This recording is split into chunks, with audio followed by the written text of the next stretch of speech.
It's time for another episode of Meet the Author podcast. Tonight is a special edition of Meet the Author podcast, but just as enjoyable as all the other shows. On these podcasts, you'll meet insightful authors. And as always, you'll enjoy the casual conversations. You can watch it live, or you can enjoy the show when you have time. We're talking about books and the pangs of writing and publishing them. Now, on with the show.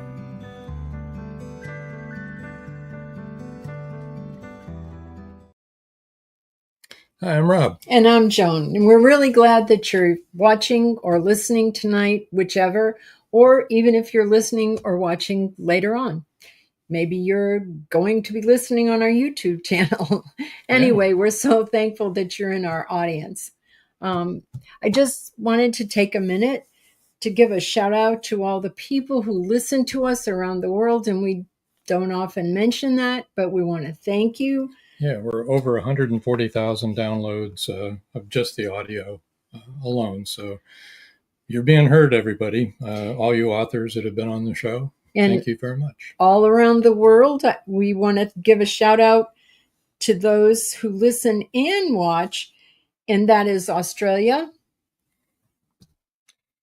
And that's the United Kingdom, France, Cameroon, Bangladesh, the Arab Emirates, Portugal, Canada, Netherlands, Japan, Russia, South Korea, India, Israel, Brazil, Switzerland, Germany, Spain, Isle of Man, Liechtenstein, Lithuania, Monaco, Sweden, and Turkey. Yes, and we appreciate every single one of you, and we're so glad that you're listening and that you're watching.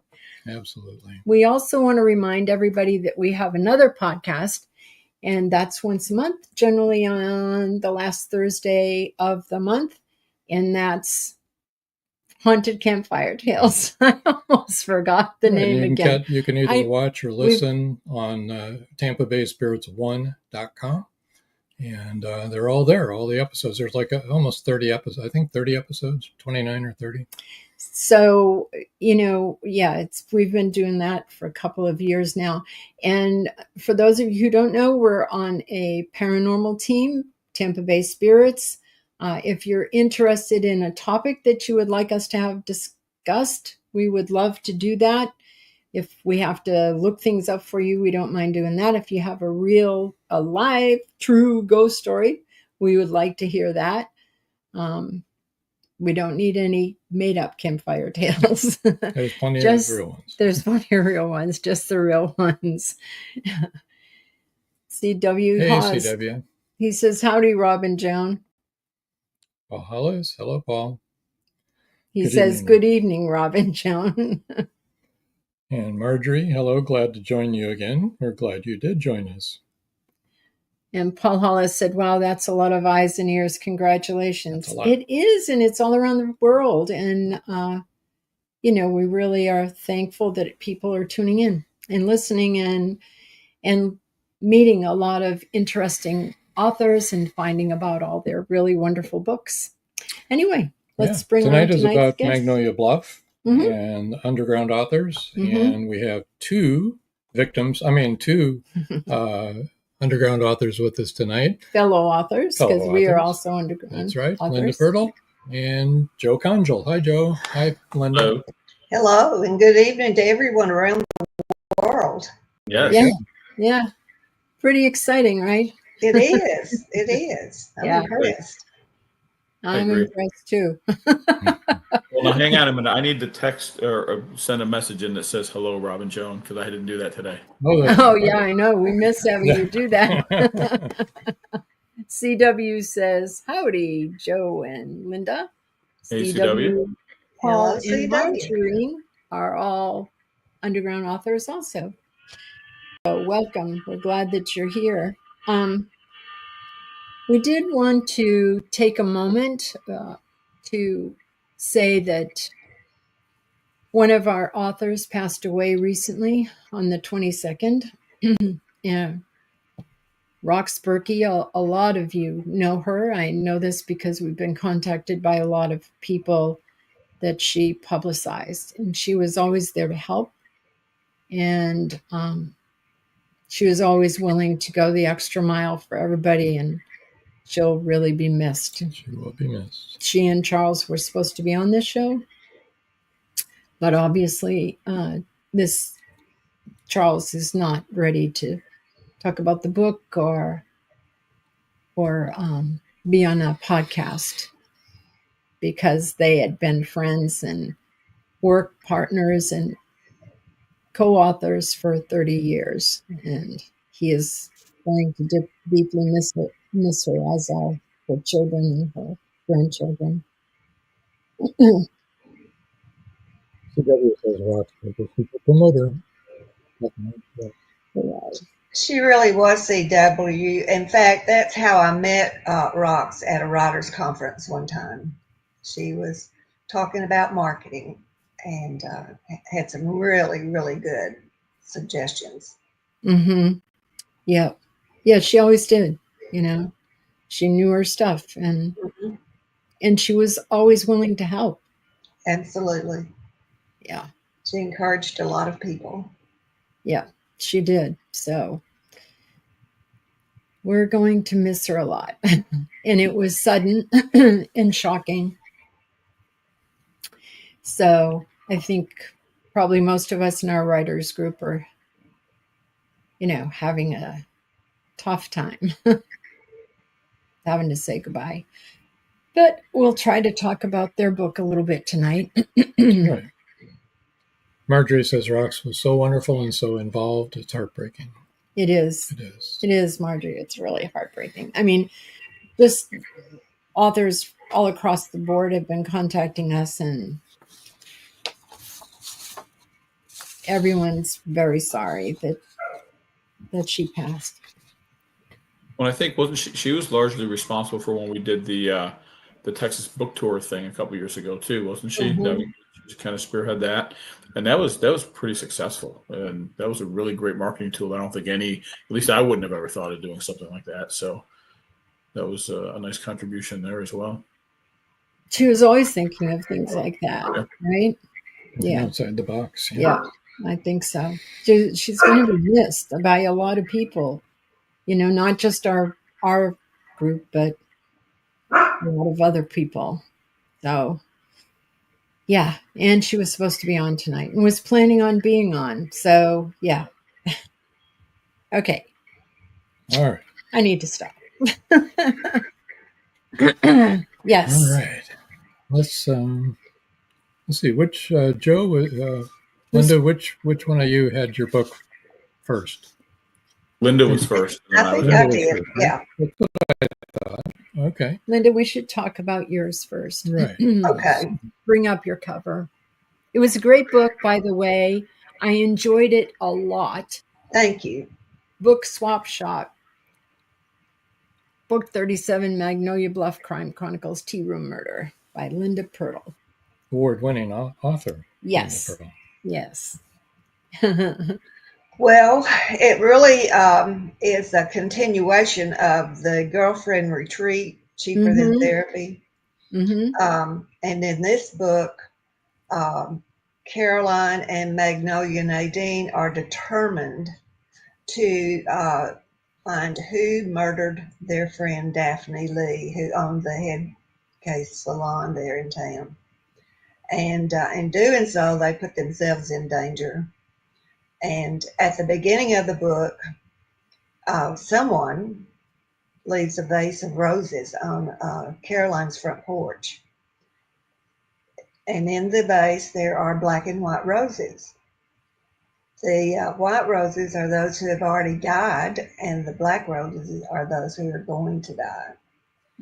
So their names are on the stem, one of the stems of roses. So they're determined.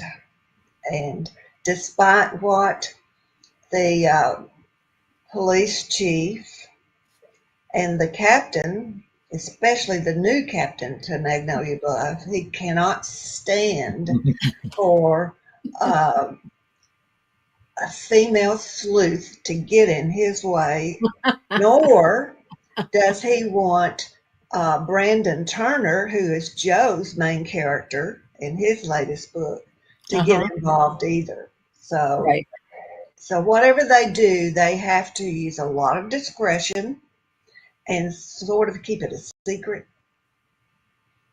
Yeah. But they don't really care. No. They're going full steam ahead, no matter what anybody says, or no matter who tries to stop them. Caroline meets a new person in this book. Yes.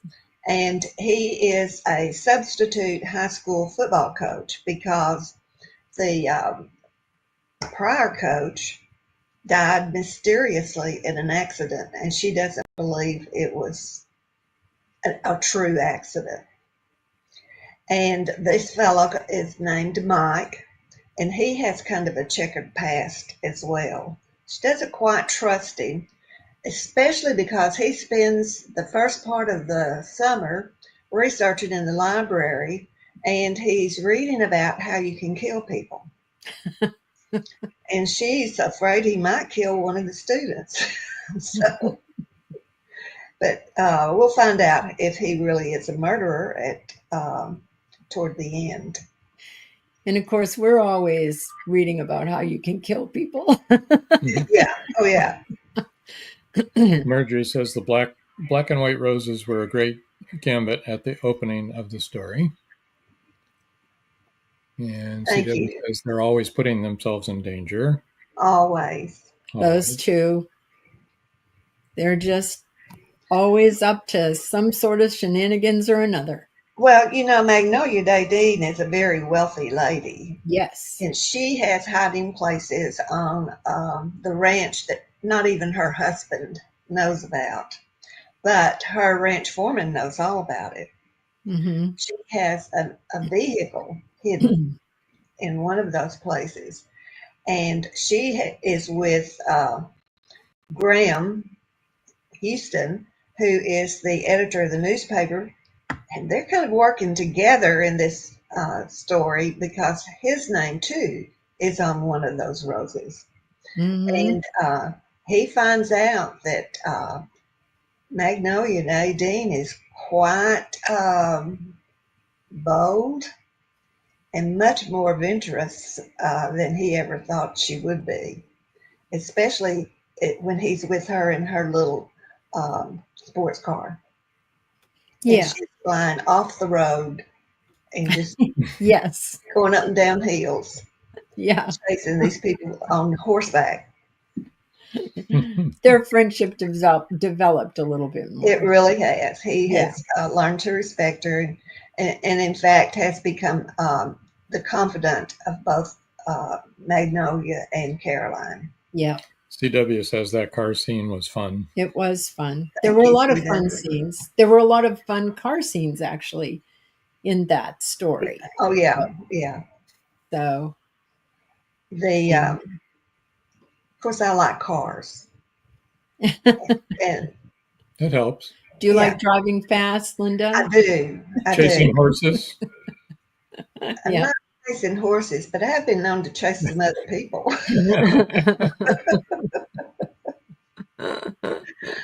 I was the only English teacher that taught at a Catholic school who had a red T-top Corvette. Ah, there you go. Yeah. So I can, when you turn the ignition on in that car, it was ready to go. You better have your foot on the brake.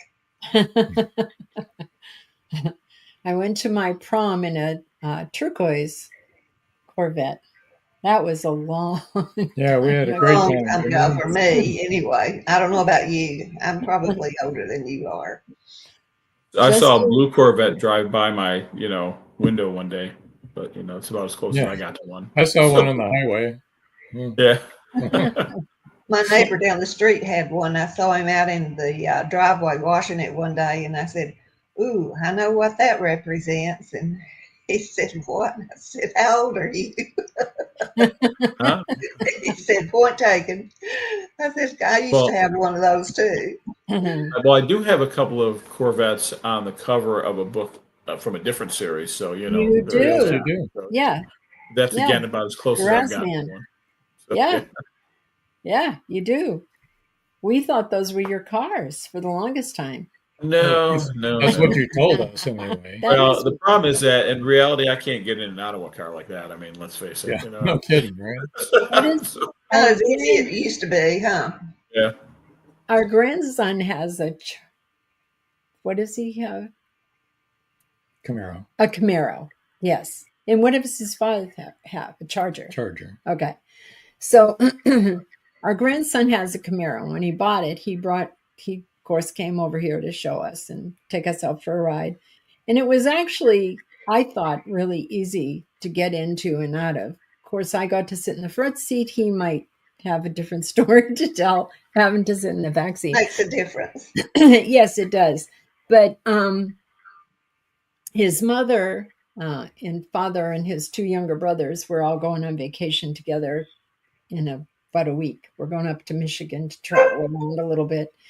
And she said, "I can't get out of that car, Mom. I don't know how you did that."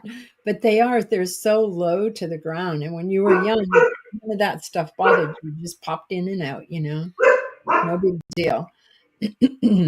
Well, in this book, Magnolia Nadine and the newspaper editor go into town. Caroline has really figured out who the murderer is. And they think that if Romero, who had worked for Mike, the new person that Caroline has met, and Caroline drive into town, she puts on a blonde wig to disguise. And they don't think anybody will recognize Romero. And he can, portray himself as just being lucky to have a blonde in the car with him as they drive into town.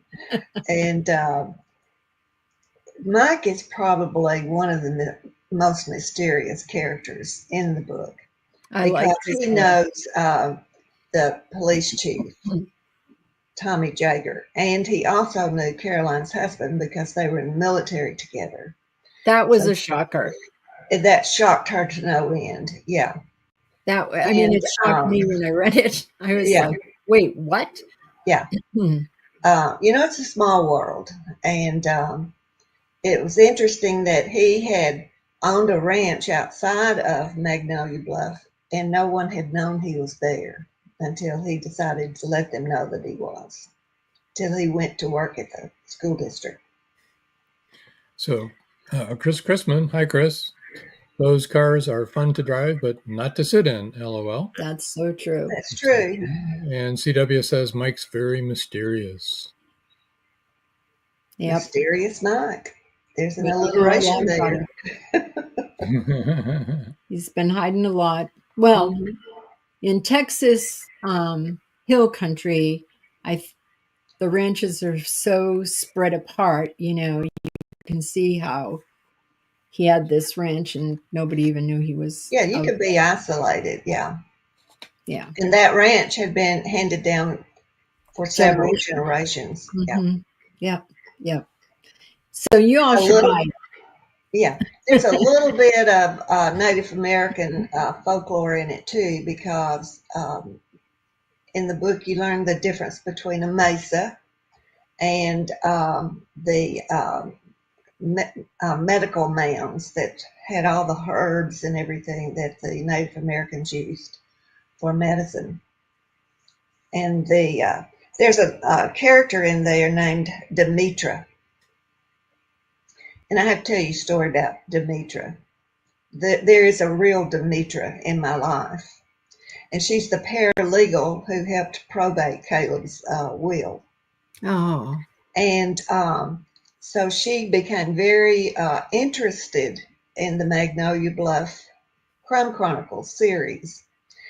And I said, well, I'll tell you what, you do me a really good job on this, and I'll put your name in my book. And I said, but you have to give me permission. It has to be in writing. And she just got so excited. She called her sister right then and said, I'm going to be famous. I said, I don't know about that. I will portray you as a good person. There you go. Yeah, I like Demetra. I like strong women. I like And women. she's very strong. Very strong And women. yeah, and she has a history with that ranch through her own family too. Yep. But I like the way she's portrayed. She knows who she is. She's confident. She's And strong. she likes for things to be done correctly. Mm-hmm. Yep. And justly. Mm-hmm. And she likes for people around her to do them that way. Mm-hmm. And she's going to make sure it's done, whether they want it or not. Right. Yeah, so I like her a lot. I really do. Anyway, I think y'all should buy that book. What's the name of it again? Book Swap Shop Tea Room Murders. Tea Room. The dog on the cover is my Piper. And she's also on the back cover. The book designer had to do a little bit of tweaking to get her on the front cover in a way that resembled my dog.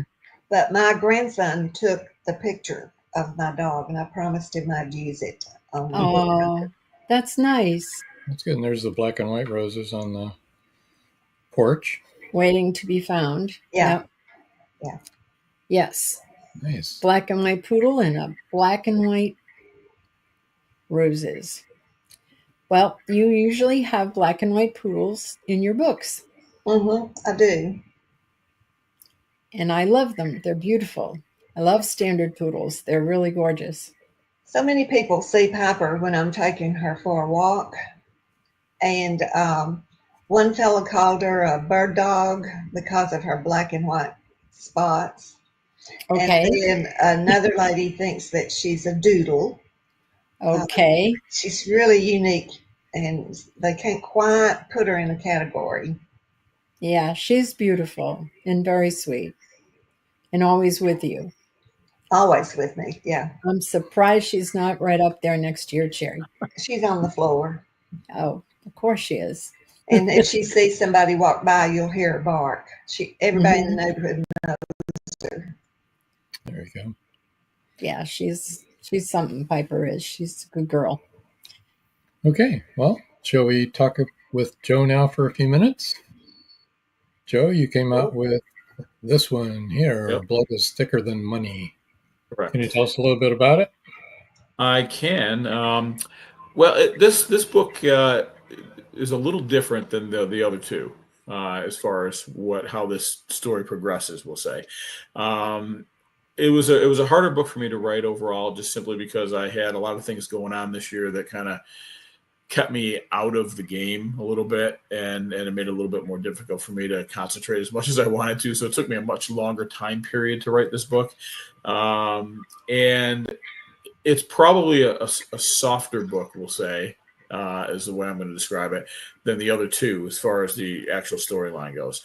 Now, that doesn't mean there's not a murder, because there is a murder in there, and there's some things going on. But the only thing I truly knew about this story before I started this story was how I was going to end this story. How I was going to get there, I had no earthly idea. And I'm not going to mention what that ending is, because you'll need to read the book to find it out. But I will say that I do explore a lot more of Brandon and Joyce's relationship, and Brandon's relationship with her son Jason in this book. So there's a little bit more softness, like I said, in the total overall storyline. But it's truly about a guy. There was a guy in the first book by the name of Ronnie Spatch. And Ronnie Spatch is a farmer. He's really old South kind of a guy. Didn't appear to have a lot in his life, but he did have a son in his life. He lost his wife early on. So, of course, his son, Ronnie Jr., lost his mom when he was young and when he was 12 years old. A lot of that's covered in actually the very first book I did, Second Chances, for the series. Well, I resurrected those two characters in this book. Well, Ronnie Sr. was resurrected just to die in the first chapter, basically. So he's the murder victim. I can say that because it's actually revealed almost immediately. And why he's murdered is really where the mystery is. You know, what took place? Why was he killed in the manner he was? Why was he killed at all? So that's what Brandon is trying to find out throughout the course of the book. And during that journey that he's on trying to solve this murder, he meets a new detective, detective that's come in to replace Detective Sovereign. Detective Reese Sovereign is out on a year-long special assignment. That is something that Reese is not my character, so I was not the one that sent him on the special assignment. But what this did was make me kind of change the way I looked at how I had Brandon and a detective, what that dynamic was between them, because in the first two books, there's tension between those two guys. You know, my character Brandon Turner and Reese Sovereign, who is the detective. He's a special investigator, actually, I believe, for Magnolia Bluff. And with him not being around, well, something else had to happen in order for me to have interaction with the police. April Nunn Coker, who's also one of our authors, she introduced a new sergeant investigator in her book, but didn't really flesh him out as a complete character. He was in the book, but he wasn't really playing any kind of a real big role. So her and I chatted about that, and she gave me permission to go ahead and take the detective, whose name is Palmer Krause, and do what I wanted to do with him. So I created a new dynamic between Palmer Krause and Brandon Turner. And it's a whole different direction than what I was going with Sovereign. These two guys get along more in this book than Reese Sovereign and Turner ever did. And there's a lot of fun, I think, with how that progressed because of their different relationship. Palmer Krause is someone that's actually on loan to Magnolia Bluff while Reese Sovereign is gone for the year. So he's there. He's in from the Austin Police Department. And he gets in. The murder that is created for this story is really his murder to solve. Brandon is hired. Brandon now has decided that he's going to be a private detective, a private eye. So that's kind of revealed in the story as well, that he's going to hang out a shingle and be a private eye going forward. So that gave him an opportunity to work on this case, even though the police didn't need his involvement, because he was hired by Ronnie Spatch Jr., the son, to solve or to try to figure out what happened to his father, because Ronnie didn't really believe the police were really spending the amount of time necessary to really try to catch whoever may have killed his father.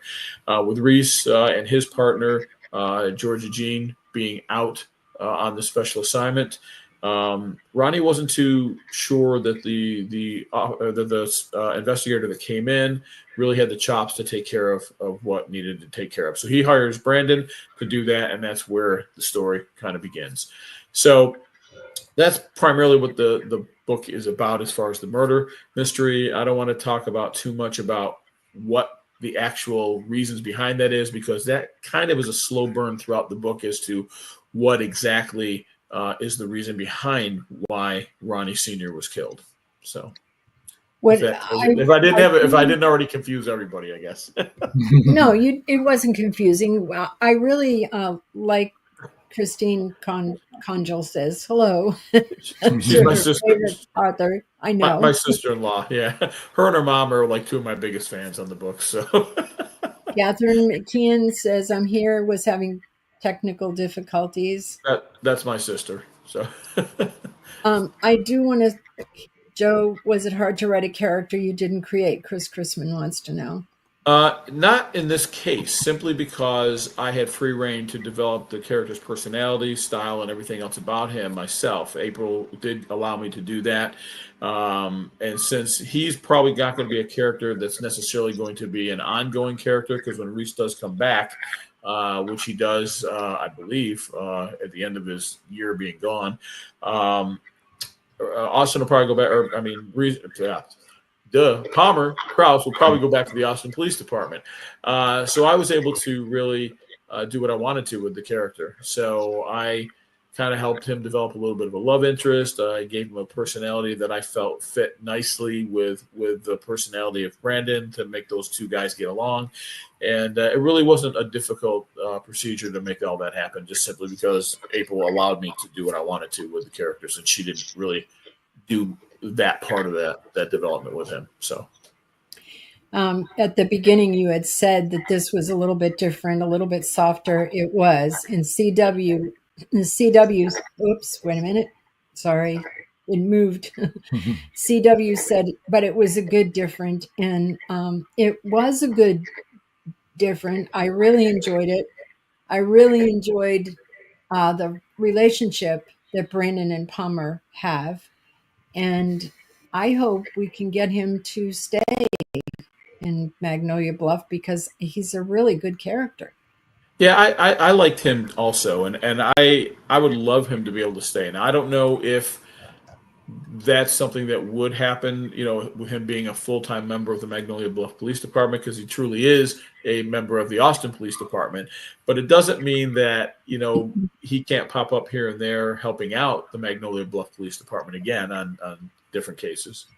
Okay, CW said the character was so well developed, I'd love to have him to stay. And he didn't know what I was going to say. I didn't know that he wrote that. That's pretty funny. I appreciate that from both of you guys. He must stay. Yes. Yeah. He was. I like Palmer as well. I thought he was. I thought that the personality that kind of came out for him is one that I felt really fit the story, and I truly think he'd be a good character to stick around. I believe that as well.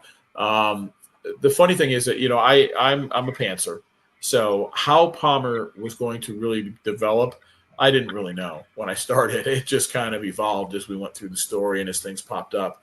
But I'm really pleased with the end result for Palmer Krause. I truly am. Me too. Okay, Marjorie says, I knew Brandon Turner had to get more fully involved in law enforcement again. I'm glad he did, Joe. Yeah. Brandon was glad he did as well. I mean, that's something that in the first couple of books he really fought. He retired from being a New York City police narcotics officer and moved down to Magnolia Bluff simply to get away from all of that. CW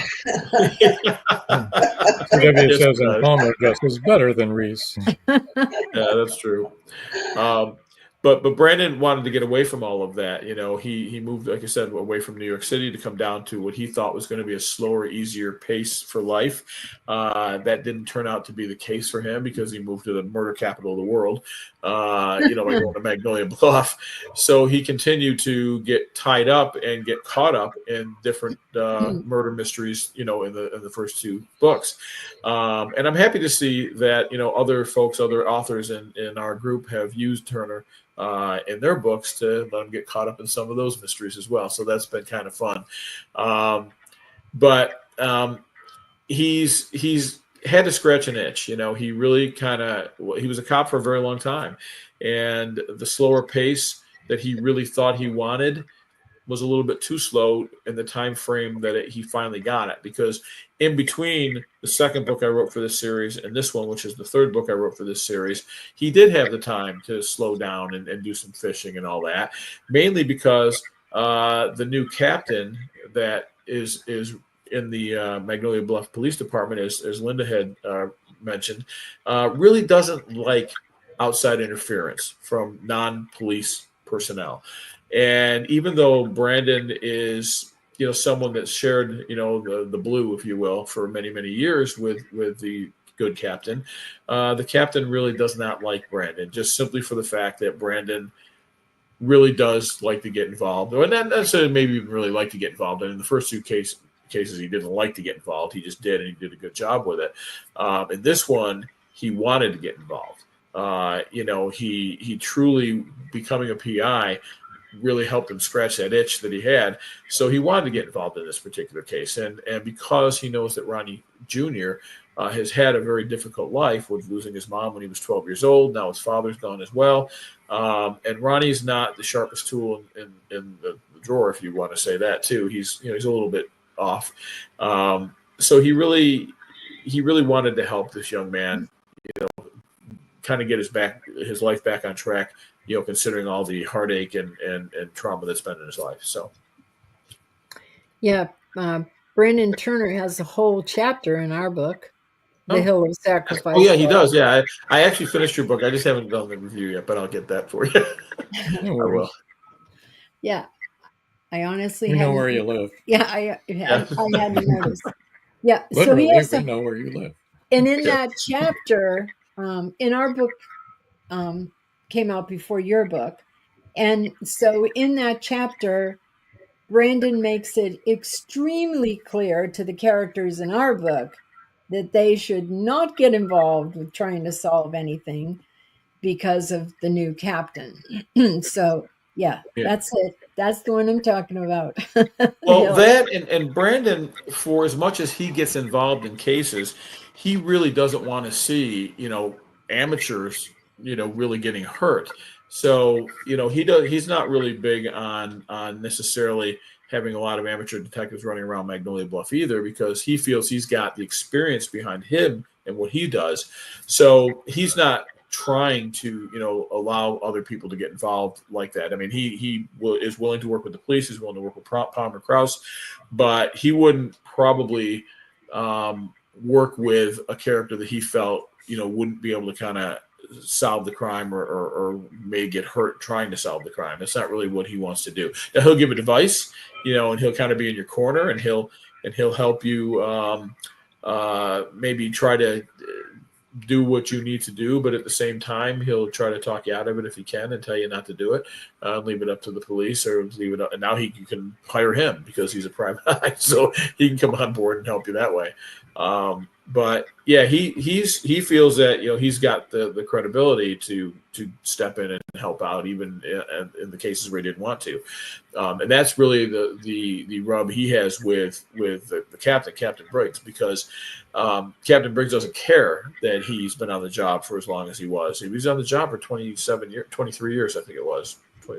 I forgot now what I had him in there, but a long time, and so he's someone that really can help out when necessary. And Briggs just didn't want any part of it, even though he had the experience behind him, simply because Briggs is very old school and really believes that if you're not on the force currently, you're not a part of that department, you don't need to be there. And I think part of that's because he doesn't want people to get hurt either, but it's also because he just doesn't want the interference, period. He doesn't believe in it. Yeah, well, our characters really thought that Brandon would help them do what they needed to have done and get them the intel. And Brandon really let them know in no uncertain terms, because we talked to Joe about how he wanted his character portrayed, that they should not get involved in, that it would be a bad idea. But they do anyway. They do anyways, because that's part of the fun of the book, right? They have to. So I'm sorry, Linda, you were going to say something? Well, I was going to say that I think the appeal to readers regarding the Magnolia Bluff Crime Chronicles is the interplay of the characters from one book to the other. Definitely. We have learned so much about Brandon and all of the other characters that are involved in Joe's book that are also portrayed in the other books by other authors, that you really feel like it's a family unit there in Magnolia Bluff. Yes. Well, and that's what we want to portray, right? Because it's supposed to be, people like. It's a small town feel of people that think of their neighbors as their family, you know, and would do anything for each other, right? Right. And that's the whole idea. The community really cares about the community and about each other. Of course, there are people in there that are a little nasty and think they're highfalutin and better than everybody else. But that's every town. But that's USA. every town. That's every town. And they are some people that probably a reader would enjoy most. Yeah. Yeah. Oh, no question. Yes. Yeah. Mary Lou Fight, who is CW's character. Yeah. You love to hate her. You have to hate her, but you also love to hate her. Exactly. Yeah, you do. You do. Yeah. Oh, yeah. You got to have somebody like that. Come on. Everybody can't be all nice and wonderful. There has to be some nasty characters. Well, and you know, the nasty characters are the most fun to write too. That's you know, right. You kind of can get some of that aggravation that you have with people, perhaps, out there. You know, without really hurting anyone. That's true. So, That's true. And Magnolia Bluff has a lot of paranormal stuff going on in there. Mm-hmm. Yeah. You know, there's not just in our books, but in, you know, Cindy's books and a lot of the other books bring in all the paranormal. Yeah. And so it's an interesting place to live, I think. I'd live. That it is. We have that core group of characters, but then we have a lot of characters that are, I would say, transient. Yeah. They either come and leave or they come and die, one way or the other. They're only for a short while. Yeah. I love that about Magnolia Bluff, to be honest, because I don't know if you have watched Midsummer Murders. Yeah, I watch it all the time. Love it. Absolutely love it. We've watched every single episode. That's, 20 years of Midsummer Murders or something. And we've always joked about we would never go to Midsummer to visit when we went to England because you go there to one place to stay away from. But we love it. And it's definitely the murder capital of that part of England. Well, as an author, you develop a character who may become a major character when only you intended that person to be a minor character. Yeah. Because the Romero that I have in the Magnolia Bluff was also in my first series, The Games We Play. Yeah. They're just some characters that won't go away. Well, it's funny you say that because that's how I felt about Palmer Krause, because he played a very small part in April's book, and he plays a very big part in my book. So, and I think you're right on that. And it just, sometimes you just find somebody in these books that really is a star waiting to be born, I think. And I think that's really you're right. I hadn't thought about it that way, but that star to be born. Yeah. Palmer could definitely be in his own book. There's no doubt about it. You wrote him really well. Everybody loves him. Obviously, we don't want him to leave. Don't go back to Austin. Well, we can send Reese Sovereign to Austin. I mean, let's let him go there, and then we'll keep Palmer Krause. Well, you'd have to ask me about that. Well, no, I'm just thinking that Reese is an interesting character. I've always liked Reese also, but he is a different character. And I do like him, and I do like the dynamic that him and Brandon have always had. It will be interesting if when Reese comes back, if I can somehow have Palmer show up for something and see what happens between the three of these guys. I think that could be interesting as well. I think Reese is, he reminds me of Columbo. Yes, exactly. Yeah, I agree. He's smarter than you think. Yes, he is. Plans. Yes. And he's nicer than you think. We've seen that in when he's had get-togethers and stuff like that. You see a different side of Reese. Chris Chrisman had said, we love pantsers when you said you're a pantser. Yeah. And then he said, do you guys, and this is really funny, do you guys have a character Bible the other authors can reference, or just by reading and talking to each other? I'm curious. Yes, we do. Yeah, we do. And Marjorie is the next person. Reassembled everything together. Yes. Very good Marjorie work. made the next comment, which I thought was really funny because, yes, Marjorie is keeping us all abreast of everything that's happening. Marjorie said, yes, Midsummer Murders is terrific. It is. When we finish one book, if we've introduced a new character, we send her the dossier on that character, and then she keeps us all she keeps up to date. Yep. And it's good because, oh boy, do you need that Bible? You really do, Chris, because I forget who my characters are from the other books. Never mind. Trying to figure out everybody else's and remember all of theirs too. You know how it is. You're an author. You're like, no, wait a minute. Well, you know, and it's funny too because what Marjorie put together is wonderful, and if you remember, you know, Rox is the one that opened up our Google Drive that we can upload all this stuff to, so we can all find it. So, you know, a lot of help there from different people to make that work for all of us. So, you know, I think to Chris's point, you've got to have something you can refer to, and we've been able to do that, and you know, through no help from me apparently from other people that have put that up there that I can go reference when I need to, which is kind of nice. I agree. Yeah, us too. Chris Chrisman said good characters live on. They do. Amen. They do. They do live on. And you get attached to different characters, especially when you're the reader, you know, like I got attached to some of your characters, Linda, and you mentioned one of them earlier, Demetra. I just really like her. I like who she is. I like the way she acts.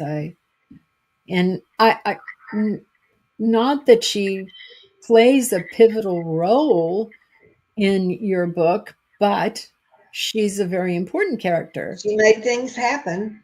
Yeah, for real. And you know, the way we've structured Magnolia Bluff, it's okay to bring one of those minor characters to the forefront and let them be the star of their own book. Yes. Yeah, and she could easily be. Mm-hmm. Yeah. Chris Chrisman said, yes, it's hard enough keeping track of my own characters. LOL. It is. It really is. You want to read this one? Marjorie says, Reese plays a big role in my book scheduled to be published in April 2026. He's a very interesting character. Yay, Marjorie. That's good to know. And I got to tell you, I'm looking so forward to Marjorie's first book in this series because she's a terrific writer, and I just can't wait to see how she handles this her take on Magnolia Bluff. It's going to be fun. And Paul Hollis also. Yes, yeah. Paul as well. Yeah, I think Paul's is going to come out this year, though, right? November. Yeah. November. Yeah. Well, our group has certainly grown, that's for sure, and it's really interesting because the diverse genres that have come together for this one little town. I like it. One little town.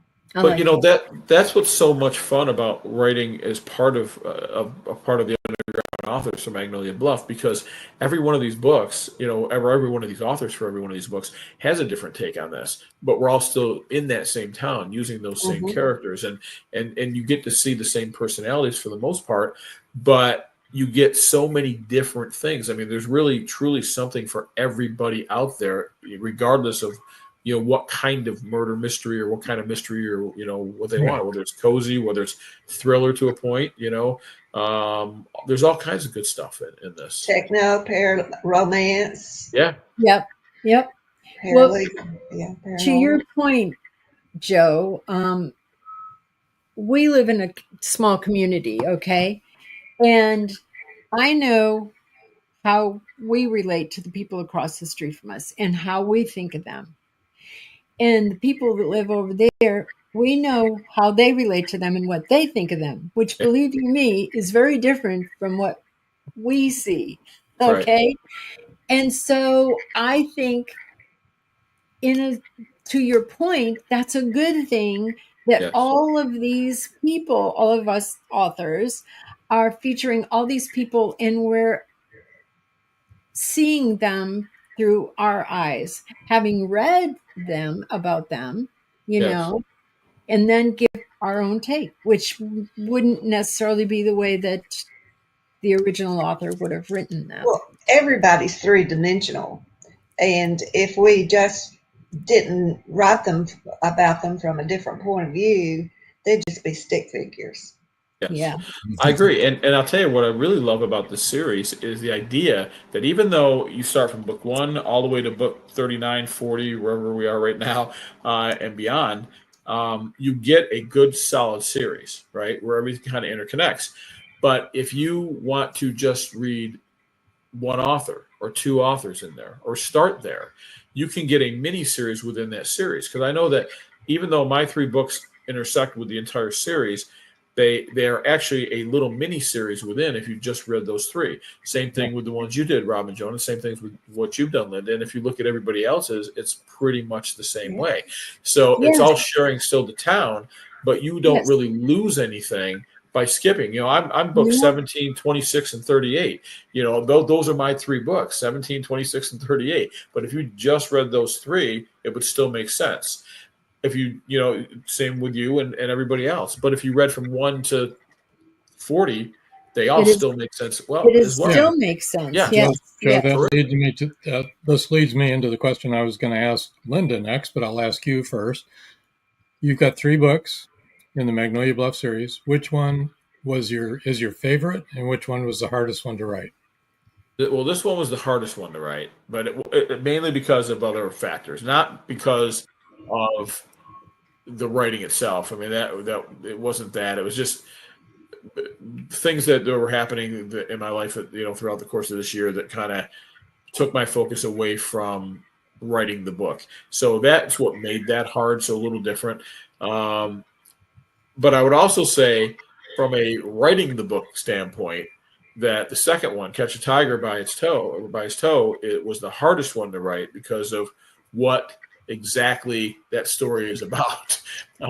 So I had to be very delicate in how I handled that because of the children perspective in that, because a lot of folks, are not going to touch a book that, a child may die in, and so how to handle that so that that's not an issue, for the story itself, and how I wanted to bring that story to be. So that was probably the hardest book from a writing perspective.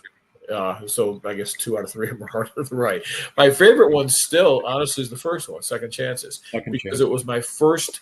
It was my first time writing a book for this series. I enjoyed the process immensely, learning about the entire series that before me, learning about all the characters, how to let them intersect with me or with my characters. And so the way that turned out, I truly, for me, that's still my favorite of those 3.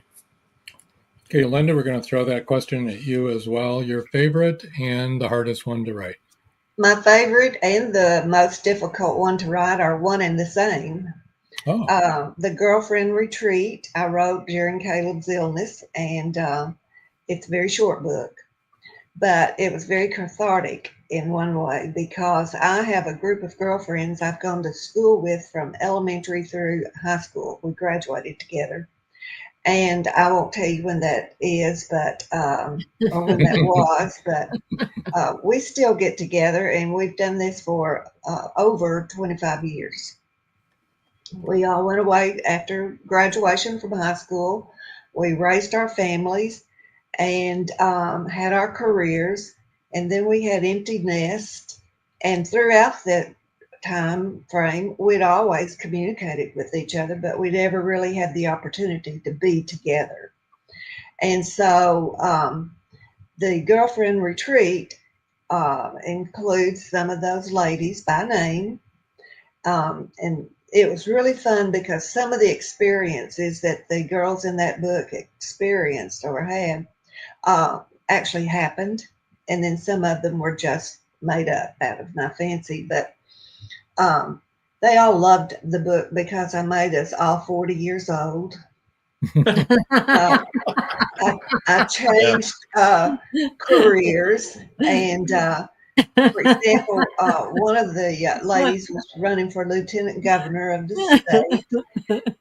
One likes to cook, and so she ended up with a cooking school in France. Yes. And so that really I was ready to quit writing. Yeah. But that book kind of charged my energies again. And I could not decide whether I was going to let Caroline exist in the future books or, the readers, once they fall in love with the character, if you do something to that character, they get mad at you. They do. So I decided, after talking to several of the underground authors, that maybe she ought to be allowed to live and So I was so solve another with crime that on another decision. day. Caroline's a great character. I mean, she She truly is is, you know. really a And great character. I mean, let's face it, who's going to run the library if not her, No right? I mean, she's kidding. got so I much know. knowledge about it, you know. Well, the beauty of Exactly. her is that she is very discreet. She knows everything about everybody in town, but she does not share that knowledge. And she always knows what's best for everyone to read. She's always got the book right at her fingertips. She's just amazing. And it would be Especially when it comes to Fergus, the town drunk. Yeah. She is very, very sympathetic to him. And he, too, is smarter. He's kind of like Sovereign. He's smarter than he appears to be. And he cares about everybody in the town. He cares deeply. about everybody else. He idolizes Caroline and wants to be her protector in this book. Yes. And there's a really funny scene with him when he steals a pony because he does not think the police are working fast enough. He's just going to go get her himself. So his only mode of transportation is a stolen Mustang. Well, it's probably true with the Magnolia Bluff Police. I mean, everyone thinks they're not working fast enough, let's face it. I mean, and they're probably not. I don't know if any police force is ever working fast enough for anybody who needs the police, right? Exactly. Yeah. Think about it. You know, I mean, if they were working fast enough and they were doing the job in the way that you'd like them to do, if they were a credible police department, you wouldn't need all of us having characters solving mysteries for them or trying to. We'd have really short stories instead of novels. You kind of shake them up and get them to do their jobs and do it for them if they need to. So now I don't remember if I read this or not. Did we? Reese plays a big role. Yes. Okay. Yeah. And CW said Reese even plays a big role in my book coming out in February. Yeah. Finally, CW can write about his own character. Right, exactly. We've stolen him so many times. I know. Reese has played a big part in my first two books, and I really enjoy him as a character. I really do. And I'm glad to see Reese coming back because that gives me, like I said, the opportunity to kind of fit him back in again in the next one for next year. But it's going to be great to see him star in a starring role in CW's book because now we get to see how CW thinks about his character, right? Yes, that'll be good. We actually owe a lot to CW because not only do we have Reese from him, we have Mary Lou Fight, who has played a prominent role in more than one of the series. We have Harry and Ember. And features in our book. Yeah. Quite a bit. Yeah. And quite honestly, the really good wood-fired coffee and ice cream emporium is a character all in itself, you know. And without a doubt. I mean, just the name of the restaurant is hilarious. Yes. And I love it so much. Yes. And it was a feature in our first book, A Chance of a Ghost, Harry and Ember. And the title of the restaurant were a big feature in our book. Yeah. I mean, that's a character. It reminds me in a way, even though it's not really the same thing, but you know, on the show Friends, we had Central Perk where everybody kind of hung out. Yes, that's really what this restaurant is, this coffee shop. It's really that for the town. Well, and everybody comes through. If you've ever lived in a small town and you walk into a restaurant or a coffee shop, they already know what you're going to order. Yeah, exactly. Oh, we actually, and this may be a little embarrassing, but for 10 years, we've gone to the same restaurant for breakfast on Sundays with one of our daughters and her husband and their two kids. And when we walk in, they say the family's here. Not organized crime. Right. And I want to be clear about that. A new waiter was there, and he walked over and he said, "You came in and they said to me I had to be nice to you because you're the family." And I said, oh, we're the families, and we all started laughing. But that's what they. Joan, you know you've been there too much when you and McDonald's here is an example of that. We go there for coffee, a friend and I do, and when the little guys come from around the corner, the counter to give you a hug, and they always Yes. their coffee poured exactly the way you want it. You know you're in like Flint. Yeah. The cashier at our Publix actually came around and gave me a hug the other day. I shop at Publix too much, and we all eat at First Watch too much. I did want to say this, Joe. You really praised Marjorie and saying how much you're looking forward to her book. And she said this, which is pretty funny. She said, "Thanks, Joe, I'm blushing, but I can live with that, LOL." She'll take that. She'll take it, yeah. She'll live with blushing. Chris Chrisman says, you all have created such a fantastic group of authors writing awesome stories. Oh, thank you, Chris. That's Thank really you. nice Thank thing you. to say. And we're having fun at it, as you can tell. You should be at our meetings. Yep, they're fun. Oh yeah. You should say that more enthusiastically. Yep. Oh yes, they're fun. Oh, I yeah. like that. Chris Chrisman said, like Baskin Robbins, a flavor for all readers. That's very nice, Chris. Really Hope is. we have Yeah. more than 31, though. Yeah, we already do. Chris Chrisman said, love my local coffee shop. That's good. That's good. I'm glad that you do. We had to go to a different First Watch the other day. It was good, though. Yeah, it was. Yeah, we went with our friends from St. Petersburg, so we went to the St. Petersburg one. But Well, before we end up, we do want to give a little shout out for Cindy Davis's book that we haven't had a chance to talk about yet, called Win Some, Lose Some. And there it is right there. And do you want to say anything about that one? Or? yeah, I read it and I really enjoyed it. And but I'll just read her blurb because she then says what she wants to say about the book.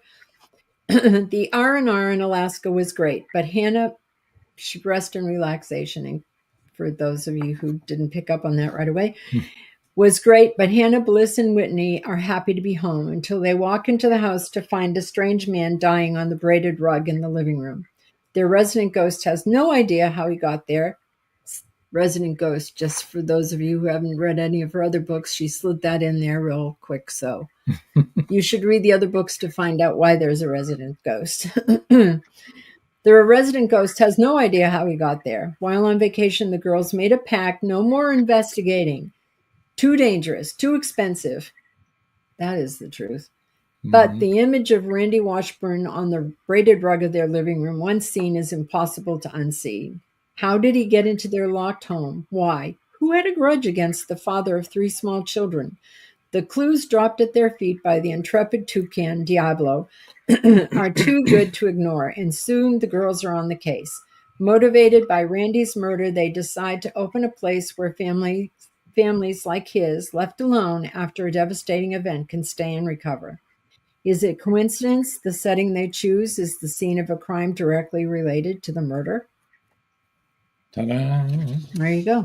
Okay. Well, I'll tell you, and Bliss, Cindy's character, another terrific character that was just passing through and decided to stay. Exactly. Mhm. Yep. Yeah. Yep. Okay, I want to also mention, came out last month, is Flight Enigma. That's by Charles Brakefield and Rox Berkey. In the serene refuge of their Magnolia Bluff home, JJ and Joe sought a respite from the unrelenting pressures of their lives. For Joe, it was a chance to escape the adulation of her fans, while JJ, with his flexible work arrangements, was eager to cultivate their emotional connection away from the chaos. Yet, unbeknownst to them, their idyllic retreat was poised to be upended by a tempest of secrets, betrayal, and imminent danger. So that's another new one that's out. And then we've got the latest one that's available for pre-order right now. We got our copy today. It's on sale and comes out September 20th by Richard Schwint. who I'm surprised isn't with us tonight, but maybe he's just being quiet. The Woman Who Cried Through the Storm is the name of it. When the psychology department of Burnett, what is it, Burnett? Burnett. Burn it. That's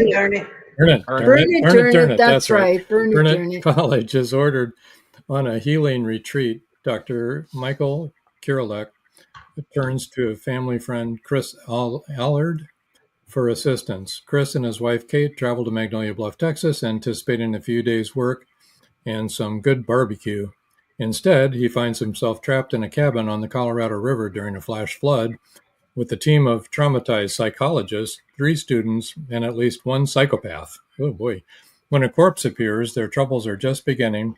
Chris and Mike will have to solve this together, but Mike is a suspect and losing his emotional stability. Chris is tired and everyone around him is falling apart, but solving murders in remote places is what he does best. I'll tell you, Richard has the most interesting titles for his books, doesn't he? He does. He really does. So that's available for pre-order right now. Yep. On Amazon for 99 cents. And we have a couple of more comments. Let's see. Okay.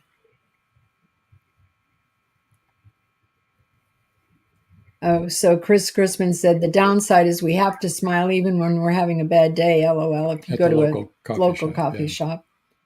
CW says Cindy's book is a good read. It is a good read. And Chris Chrisman says, thank you, Rob, Joan, Linda, and Joe. Great show. Lots of fun. Thanks, Chris. Thank you, Chris. Yeah, it has been a lot of fun. And I hope everybody enjoyed meeting our authors. Buy their books. Thank you for having us on. Absolutely. I appreciate it. I'm glad you fired this up just so we could get on here again. You know, it's fun. I enjoy this. Yeah, we'll do it at least once a month. I know people would really like us to do it once a week again because we get a lot of ain't gonna happen. a lot of people saying, please do it every week. But that's probably not going to happen. But we will do it once a month. We have so many people who want us to have them on the show. And as you heard at the beginning of the show, we have people from all over the world that are enjoying it and letting us know. I think it's wonderful. Yeah. Yeah. It's wonderful to get you all out there. Yeah. You know? I know. I appreciate it. Thank you. We do appreciate it. You're more than welcome. And Paul Hollis says, another great show. Thanks, Rob, Joan, Linda, and Joe. Thank you, Paul. And we're looking forward to Paul's book, too. Yes. He's going to be doing a Magnolia Bluff. And CW says, thanks for a great show, y'all. I think CW, you're missing Texas. You're in Cali now. Yeah. Cali. When you're in Cali, you don't call it California, you call it Cali. We know this because our oldest daughter has lived there forever. Marjorie Deering says, an hour well spent. Thanks all. Thanks, Marjorie. Mm-hmm. Catherine McKean says, great job, authors. They did do a great job. And Chris Chrisman says, we support indie authors. Yes, Chris, thank you. We really appreciate your support. All of us do. And I love the Magnolia Bluff Crime Chronicles. I really do. Well. And I'm really glad that you and Caleb invited us to be a part, Linda. We appreciate that a lot. It was so amazing that Caleb said, I want you to write about the paranormal. And we had thought about it for years and just never got into it. And it's been so much fun to blend our two loves, paranormal investigation and crime writing. Caleb helped everybody I can think of and encouraged them to write. Caleb did. It's truly his passion. And he helped so many of us so many times. And he was able to tell you things in such a succinct way that you understood what he meant. And Joe mentioned that when we did the podcast from your house, Linda, he said when Caleb talked that day, you could hear a pin drop. And that was interesting to me that Joe said that, because that's the way I felt while Caleb was talking. I felt like, okay, I don't want to miss a word that he's saying here. And I felt like I could feel that throughout the whole audience, that everybody was just listening so intently. And I've really missed bouncing ideas off of him, I am sure that you do. But Yeah, we do. But I have a critique group that helps as well. And You've got Joe's a part of it. Yes, he there you is. go. We are brutally honest with each other. Yes, we are. Well, But in a good way. good. In a good way. And we appreciate the comments, good or bad. Yeah. Well, everybody needs constructive criticism. You don't need criticism that tears you down and leaves you bleeding on the floor. Nobody needs that. But constructive criticism, we all need that. We do. We do. Helps us grow. And speaking of that, Yes. I don't know of any author who would not appreciate a review on Amazon. There you go. Yeah. Thank you. That's Oh. right. You read a book, review a book. Just saying. And There you go. you don't have to be a literary critique person. Just say what you think about it. Yeah. What did you like about it? That's what I like when reviewers review our books, that just say what they like about it, without telling the whole story. I want to tell the story. We want to tell the story. I want the reader to read the story. So when I review people, I like to say what I like about it, what makes me like that book. What did it make you feel? And when I read reviews, that's what I look for, because So do I. that's what I'm looking to read, right? Is that sort of thing. So anyway, I know I've got to get off my soapbox. You're absolutely correct, though. Reviews are really supposed to be designed so that it helps another reader understand whether or not this is a book they would like too. Yeah. And that's really what they're most important for. And it obviously helps people find your book the more you have of those. And a rating without a comment doesn't help anything. No, especially if it's a rating that's not 5. Yeah, exactly. Because then you don't even know why they didn't rate it that way, and Well, I'd what did we almost do never wrong? hear How can we why. improve? Yeah, Why did you? Yeah, what is it about the book? And I know there's some people that they just won't rate above a 3. That to them that's wonderful, or whatever. And some people won't rate anything other than a 4 or 5, and they won't rate it all if it's not that. So so I know there's people like that too, but. If you're a person like that won't ever give you more than a 3 or a 4, then say that. I never give more than a 3 or a 4. So this is my highest rating, because it is their highest rating. Right. And that's okay. So and that's okay. But then when people look at that, that 3 means more than a 3, which unfortunately, the way that Amazon does their analytics actually hurts authors when you give them a 3 or a 4. But as to how they promote your books. Well, I was going to say, I appreciate all reviews. I'd rather have somebody review it that didn't appreciate the story than not review it at all, because I'd still like to know. I don't expect that my books are going to be everybody's taste. I mean, I'm certainly not that naive. I get that. But, and if you read it, I guess I'd still like to know what your thought was, whether or not, why didn't connect with you. I mean, that's okay. But that's the same thing as saying why it did connect with you. That's the whole point, because you don't want somebody buying your book that feels the same way. I don't like, whatever it is, or I really like whatever it is. You know what I mean? If you're looking for like a strong emotional connection, or if you're looking for really well-developed characters, things like that, And if you feel like, they didn't have enough of an emotional connection, and that you always look for that, then the person who feels the same way won't buy that book, and they shouldn't buy that book because they're not going to enjoy that book. Right. So to your point, that is a good thing, though. Yeah. That way, you know. Yeah, I just want you to be honest in the review. You know, give me an honest review, and we'll go from there. Comments. We have a couple more comments. Let's see. Yes, I love this book. If you like mysteries, read it. Yeah, exactly. I got to say, George is better than just stars. Yes, That's it right. is. Something's Yes. better than nothing. Yeah. And that's what we're talking about. I love this book because I love mysteries, or I love this book because, you know, it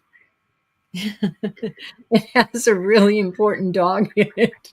There you go. hey, nothing So wrong that with dog saves lives. I love books with dogs in it. I mean, seriously, That's I good. do. We'll put one in the next one too. Yeah. I'm dogging my books, you know, so what the There heck? I you go. know you can never kill Max. Dog is man's best friend. Yeah. That's There you go. right.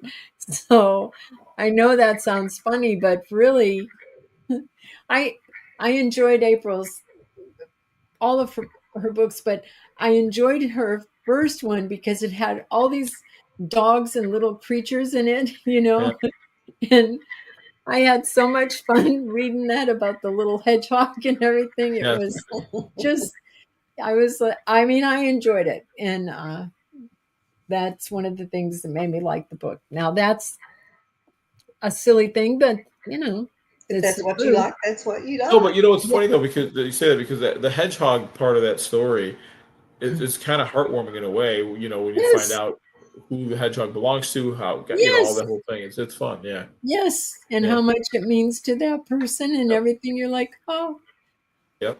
That's a cool ghost. LOL. Why not? Yes. That would be a good one for me. I'd be like, oh, that's a book I need to read. Let's grab that one. Yes. Well, you know, it's funny you say it because I was in, I went to Old Forge in the Adirondacks over this past week too. I was up there, and there's a bookstore there, and there's first off, there's a hardware store that's much more than a hardware store. You go in there, there's a whole bunch of different stuff. It's been there for 100 years or something, and they got a bookstore in the hardware store, and they've got a section in the bookstore about the haunted Adirondacks, and they've got it all broken down, like haunted Old Forge, haunted this, haunted that, haunted the other. And I thought of you guys when I saw that whole string of books. I said, "Oh, you guys would love this," Well, yes. Guess what happened? Steve Altier, one of the authors who's been on the podcast, right? Yeah. He went on an investigation with us because he writes ghost stories, but he had never been on an investigation. He came with his wife. They had the most amazing time. They couldn't believe it. It was nothing like what they thought it was going to be like. They said, you can actually tell the difference between the different spirits and their different personalities. And we said, yeah, they're people and their personalities shine through. So anyway, we've recently and Steve has come on other investigations with us since then. And he did a book signing the other day. And he emailed us right away. And he said, this bookstore has a coffee shop downstairs and then a bookstore upstairs. And the same person owns it. And he said, and it's haunted. It's one of the first things they told us. And he said, I told them, I know an investigation team that might want to, come there and investigate. And the owner said, please. And so we're going there to investigate. This hardware store I was just telling you about in Old Forge, apparently that's haunted by the original owner, but only at night after the store closes. I mean, that's the rumor or that's the story, that the owner walks the halls of the hardware store after hours. So That's interesting. So, well, the owner said to him, they have a mirror that's hanging 15 feet high and not near anything. It's just hanging like a decoration, as a statement piece. And they walked in one day and there was a child's handprint on the mirror. And they were like, 15-foot tall child. So you know, everybody in our team was, because we asked them, do you want to do this? Because, well, we knew what the answer was. But everybody's like, yes. Yes, My we friend do. Beth was going, yes, yes, yes, yes, yes. Well, this will be 15 good years. because then it'll show up on a campfire podcast later on, and we'll all get to share it. Yes. So, Yeah, you will. You'll get to share it, and hopefully we'll have some evidence. We have a new piece of equipment because our trailer was, you know, out of commission for most of last year, so we didn't take a trip. We're taking one in September, but we didn't take a big trip like we normally do in the summer, and which usually involves ghost hunting too, by the way. But we bought this piece of equipment that we'd been wanting to buy for a while, but it's really expensive. So instead, we spent that vacation money on that piece of equipment. It's called an Ovilus. And so we'll have a new piece of equipment to share. Chris Chrisman said, wow, oh, about the handprint of the little kid. Yeah. I know. It's so exciting. I can't stand it. I'm really excited. when are you going to do this? When? A week from Saturday? Yeah, a week from Saturday, yeah. 13th. Yeah, the 13th. Yeah. Yeah, we're really, really looking forward to it. We really are. I think the whole team wants to go, which seldom is. It's usually Beth, Les, Jess, Rob, and I that go. And then... Well, I'm anxious to hear about it. Yeah. I know. But it's a bookstore, and it's haunted. It's like... Yeah. I cannot tell you how happy I am. It's a bookstore. That's what you read about in Cozy Mysteries. You don't expect it in real life. Yeah. But I love bookstores, and I love spirit, and I love... This is a cozy mystery waiting to happen, right, as you get in there. It is. Isn't it, though? Our next book maybe have to do with this. Hope it's just a cozy mystery. Yeah, I know. And I'm sure that they're hoping we can get them some answers for I guess other stuff has been going on, but since a lot of us are sensitives, we don't like to hear all the, all the stuff. So we haven't heard anything else except the handprint. But we don't know what's happening there. So we're looking forward to it. But the Ovilus, we just did an investigation last week. And we, like I said, we bought this new piece of equipment, the Ovilus, and it has a vocabulary of like 2,400 words or something like that. And the science behind it is that as there's shifts in the atmosphere, the ghosts can use the words to say words. So, we asked if there was anybody there that wanted to speak with us, and it said Betty, right? Mm-hmm. So we kept asking for Betty. Was there a Betty there? Blah, blah, blah. That never happened. And we did make contact with the spirit there, who was named something quite different than Betty. And then the next day, the owner said, I forgot, because he kept saying, no. He said, I forgot. That's what we called her when she was little. We called her Betty Boop. Oh. And that was the first word said, Betty. So that was cool. That's interesting. I know. Chris Chrisman said it doesn't get any cooler than a haunted bookstore for you guys. I know. In case you can't tell, I am super excited about this particular. Plus, it's a very old building in an old part of the town that we're going to. So, it should be pretty cool. I already feel like there's probably multiple spirits there. So that's just what I think. We'll see. Well, do you think we're going to have everybody say goodnight again? Yeah. No, I'll stop talking. They probably already signed off. Yeah. Linda, Joe, Joan's anything else again. Anything else you guys want to share about your books or anything? Buy it, please. Yeah. Yeah, there you go. or at least download it. Yeah, if you've got the Kindle Unlimited, just download it. It works that way too. That works for us people. If you read it, review it. Yep. As authors, we love the Kindle Unlimited. Please don't feel obligated to buy the book. You go right ahead and read it. Read it. Yeah, if you've already got that account opened up and you're doing that anyways, it's not going to cost you anything to get all these books and read them. You're already paying for that account. Give it a shot, right? Yeah, exactly. CW says good night, y'all. Again. Again. Well, I guess until next time. Yeah. That's all, folks. Good night, all. Bye-bye. Thank you. Thanks for joining us for this special edition of Meet the Author podcast. Watch for more episodes in the future.